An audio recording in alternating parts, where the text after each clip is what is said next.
This is Backstage Sonoma, your all-access pass to the local music scene. Coming to you from beautiful downtown Santa Rosa, this is the Backstage Sonoma podcast. And now, here's your host, Steve Roby.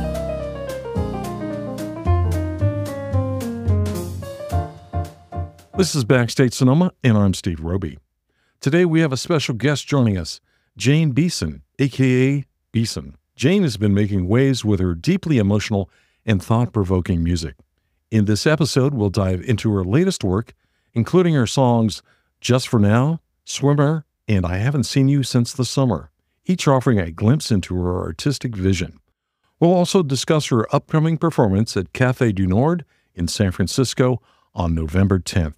Before we get into all that, let's kick things off with one of her standout tracks. This is Beeson and Just For Now on Backstage Sonoma.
On Backstage Sonoma, that's Beeson performing the title track from her latest release, Just For Now. Jane Beeson, a.k.a. Beeson, is my guest today.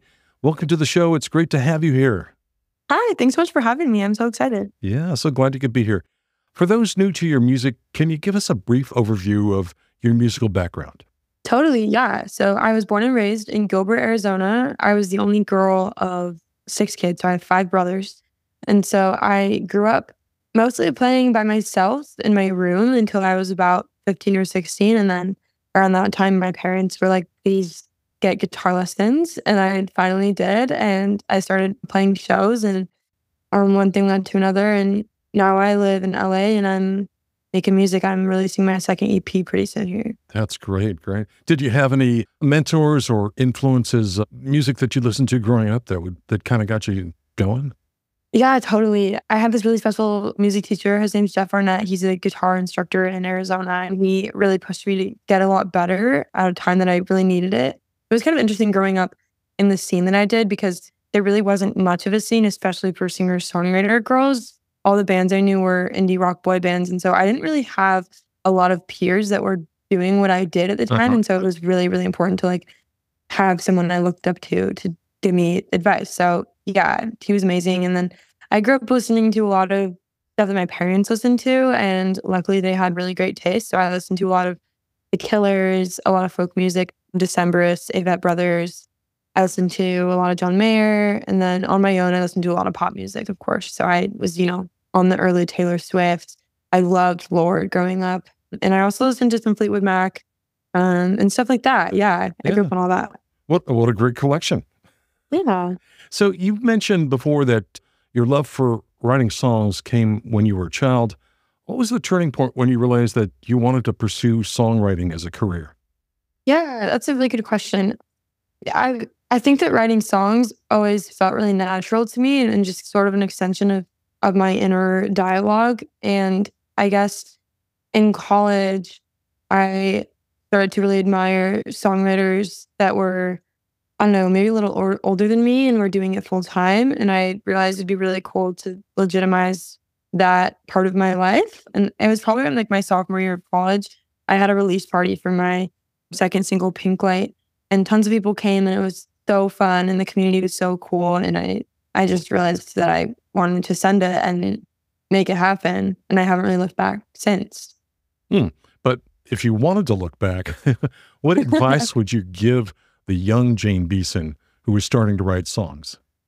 I probably would tell her, honestly, I really wouldn't do anything differently. Oh, really? With how everything turned out. I wish maybe that I had recorded and written more as a teenager. Like, as a teenager, I would sit in my room for hours and hours and hours and just pluck away at my guitar and make melodies. And I still think those are some of my strongest melodies I've ever written. I honestly feel like I'm always trying to beat 17-year-old Jane, because a lot of my current songs are just melodies I pulled from stuff I wrote when I was a teenager.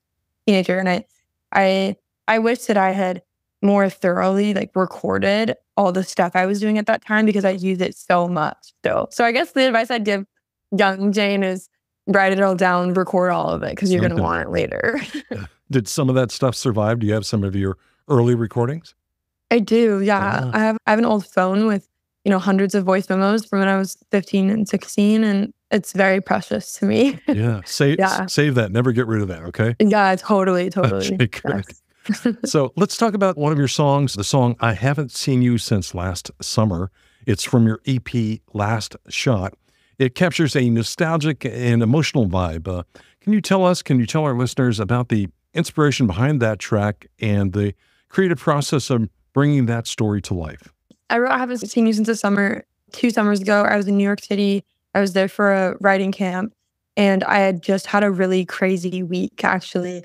I originally was going to stay at a hostel in Chelsea, and then in the middle of the night, like this crazy thing happened, and I had to leave the hostel, and I ended up staying at some random person's house in the Upper East Side. Anyway, I had a crazy, crazy week, and I finally got settled in my new place I was staying, and I sat down and wrote this song. It just kind of came to me. I had been cooking on a few of the melodies like over time, but yeah, I was kind of fully realized on a June day in New York. And the song is about a friend that I'd had a falling out with that I hadn't seen in a really long time. And I was really trying to capture a really pure feeling of longing and like sadness versus anything, I don't know. I didn't want it to feel petty or angry or place myself as a victim. I really wanted it to feel like a very neutral song, and I didn't really want it to feel bitter.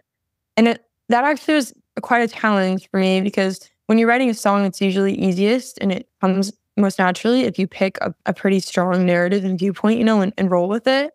And so it was really fun to write this one, because I was really trying to just make it feel, I wanted to feel very sad in a very I don't know, pure, almost like childlike Mm. way, Mm-hmm. I guess. I recorded it originally just on my computer with no microphone. I recorded everything into the mic on my MacBook Wow. Pro. Cool. Wow. And it sounded really crazy, but eventually I got it produced by my friend in Utah, and yeah, now it is what it is. Nice. Were you able to share the song with that person?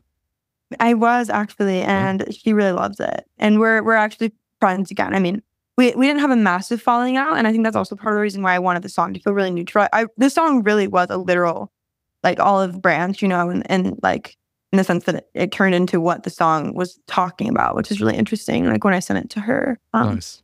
Yeah, she Great. really liked it, so it was really cool. Well, let's check it out. This is Beeson with "I Haven't Seen You Since the Summer" here on Backstage Sonoma. A Chevy Cruze, a sun-bleached street, a sleepover on month-old sheets. The heat waves brought a sanctified indifference.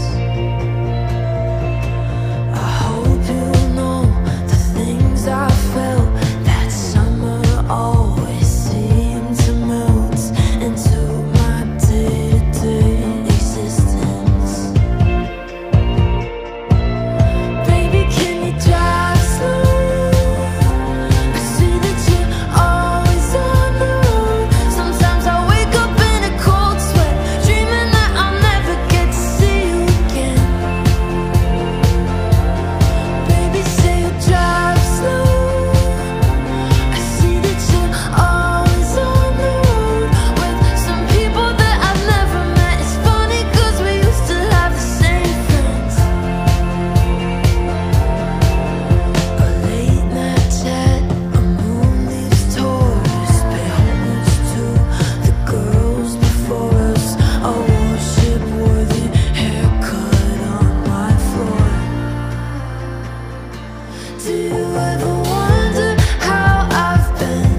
And do you think it's time to be friends again? Does your backseat still smell like cinnamon? Baby, can you drive slow? I see that you're always on the road. Sometimes I wake up in a cold sweat, dreaming that I'll never get to see you again. Baby, say you drive slow. I see that you're always on the road with some people that I've never met. It's funny 'cause we used to have the same friends. I wanna sit in the sun and talk it out, talk it out.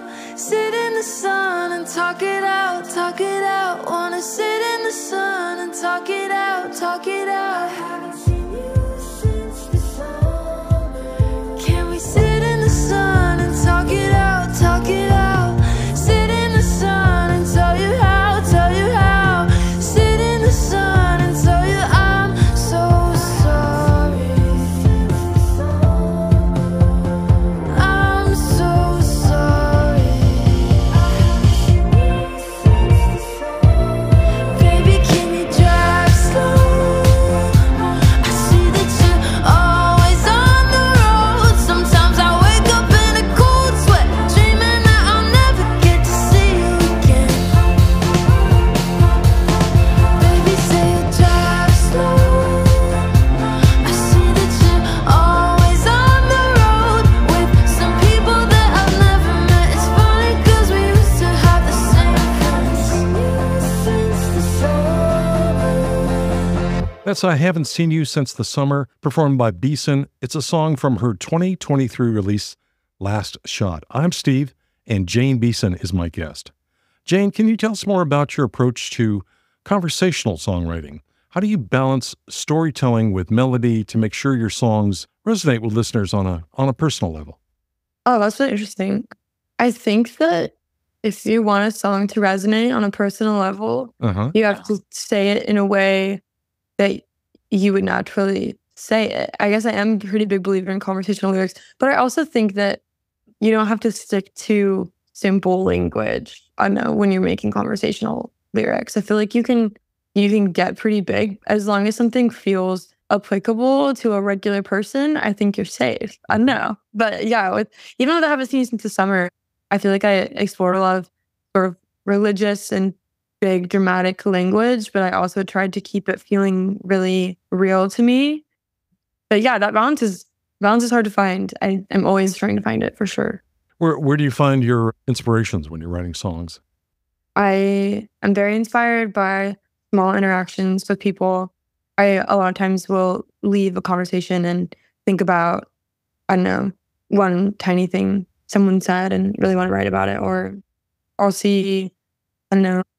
I think I'm also inspired by how big themes sort of manifest themselves like in my life, I guess. So like if I'm on a road trip and then I see a billboard for, I don't know, 1-800 call this priest or something, I think it's like interesting how I can like talk about religion and how it's like showing up in my day-to-day life in interesting ways. I don't know. And you have the ability to turn that into a song. Yes, I mean, I'm working on it, but yes, I love doing that. That's great. So you've been influenced by artists like Lorde, Stevie Nicks, and Arlo Parks. How do you blend these diverse influences into your unique sound?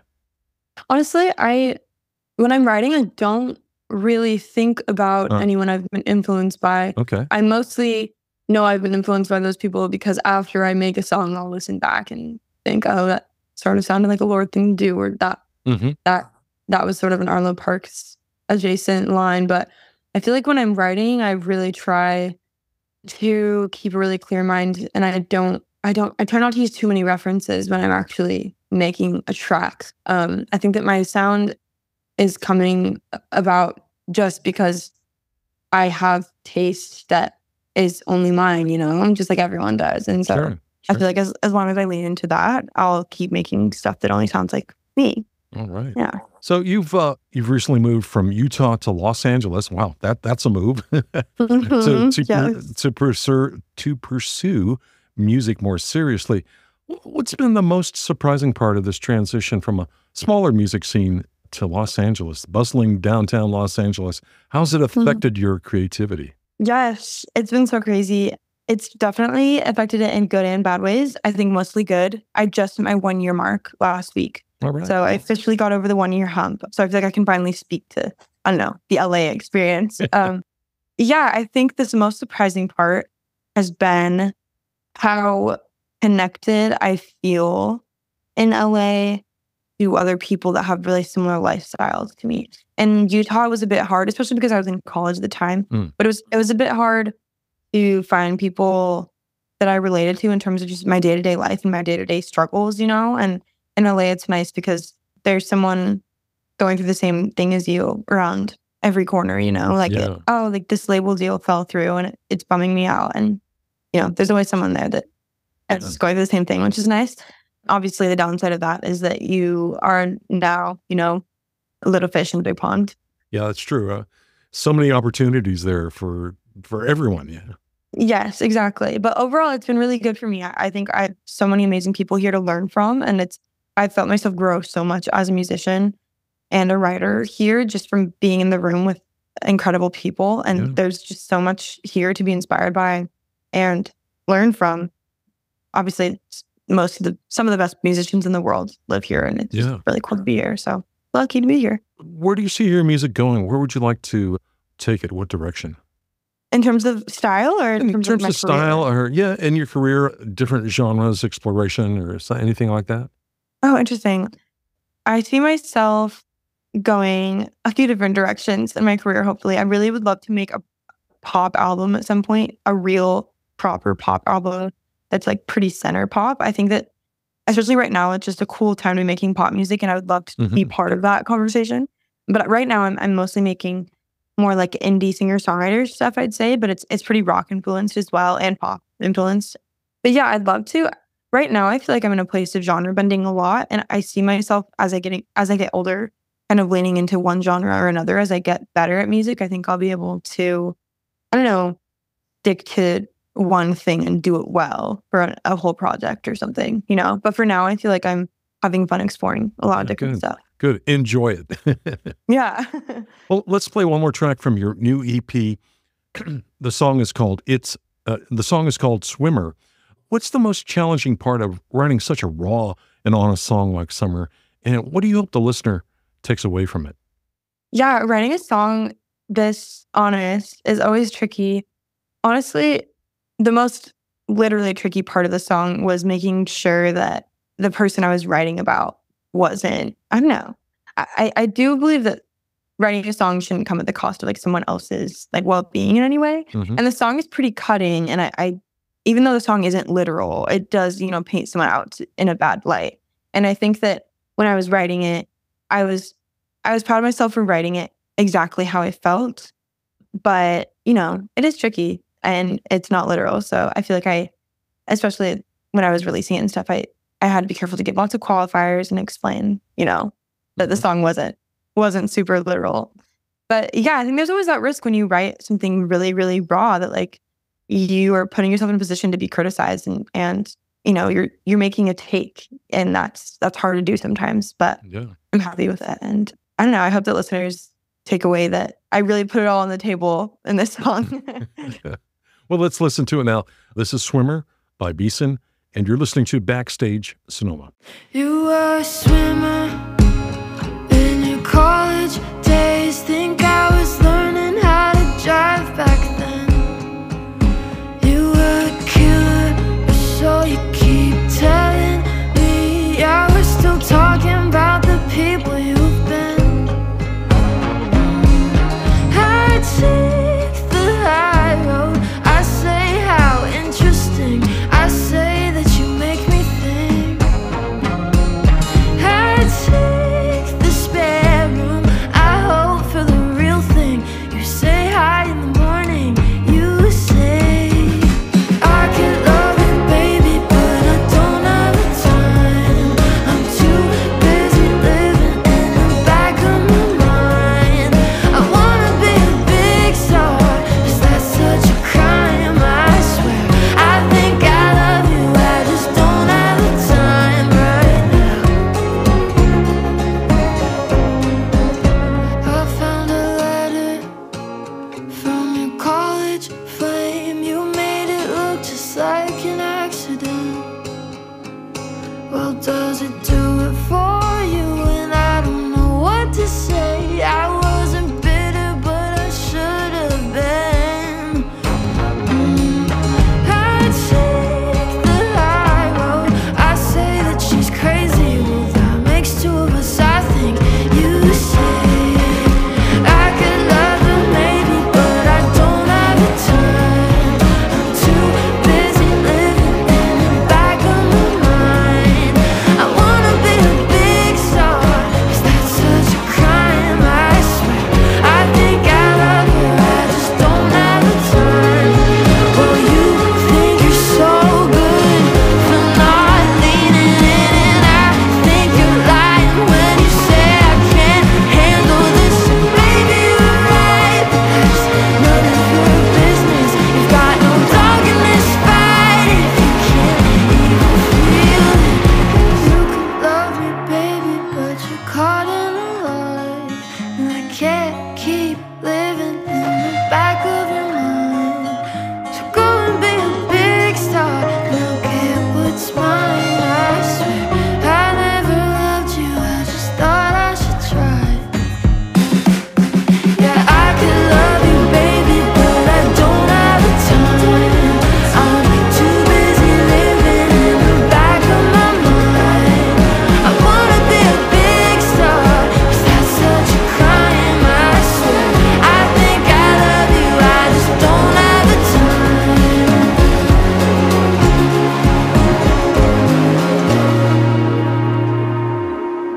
It's Beeson with Swimmer from her new EP, which is out now.